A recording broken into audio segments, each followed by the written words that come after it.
ఆయనకి ఒక రోజు కళ వచ్చింది, ఇటువంటి వయసులో ఉన్నప్పుడు కళ వచ్చింది ఆయనకి. అన్నయ్య వాళ్ళందరూ ఈయనకి సాగిల పడుతున్నట్లుగా.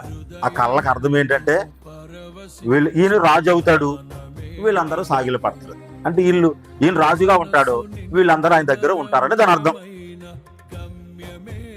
ఇప్పుడు కళ వచ్చింది, ఆయన ఏం చేస్తాడు?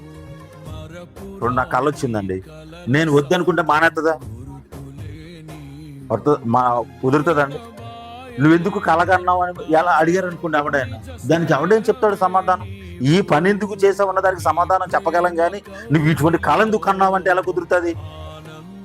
ఈయన కళ వచ్చినప్పుడల్లా, ఈరోజు కళ వచ్చింది, తెల్లారి అన్నయ్యలకు చెప్తున్నాడు, అమ్మ నాన్నకి చెప్తున్నాడు. వాళ్ళు దాన్ని ఏం చేయలేదంటే, తల్లిదండ్రులు అయితే అని వదిలేశారు. కానీ ఈ అన్నయ్యలు ఏం చేశారంటే, లోపల నువ్వు మమ్మల్ని వెళ్తావా, మేము నీకు పనులమా అని చెప్పేసి లోపల ద్వేషం పెంచుకున్నారు. ఒకరోజు ఈ 10 మంది అన్నలు అరణ్యంలో గొర్రెలు కాస్తా ఉన్నారు. చాలా రోజులైంది వాళ్ళు వెళ్ళిపోయి.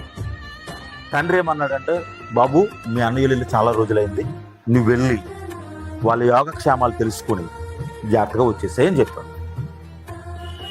అంత దూరం నుంచి వీళ్ళు చూచి వాళ్ళు ఏమన్నా తెలుసు, కళలు గనుడు వస్తున్నాడు అని చంపేస్తారు. వాడు కళలు ఏమవుతాయో చూద్దాం అని అనుకున్న తర్వాత ఆయన తీసుకెళ్ళి ఒక గుంట్లో వేసేసాడు. ఈలోపు ఒక ఆయన అన్నాడు, రై ఈయన గుంట్లో అయితే ఏమవుతుంది, వాళ్ళకి అమ్మేస్తాం. ఎవరికి? సుగంధ ద్రవ్యాలు సెంట్లో అమ్ముతున్నారు చూసో ఇస్మాయిలీలు, వాళ్ళకి అమ్మేస్తాం. మా వింటున్నారని అర్థమవుతున్నాయండి. అంత గుంట్లో తీసి వాళ్ళకి అమ్మేశారు. ఆయిల్ ఏం చేశారంటే, కొనుక్కున్న వాళ్ళు ఏం చేశారంటే, ఐగుప్తు దేశం యొక్క సేనాధిపతికి అమ్మేశారు. ఎవరు నమ్మేశారు? వీళ్ళు భౌతికంగా చూస్తే తమ్ముడిని నమ్మేశారు.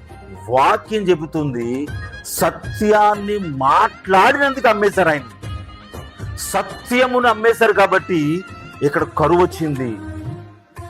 ఐగుప్తు దేశంలో ఈయన వెళ్ళి బానిసగా వెళ్ళినటువంటి ఆయన ప్రధానమంత్రి అయ్యాడు. అక్కడ సమృద్ధి అయిన ఆహారము.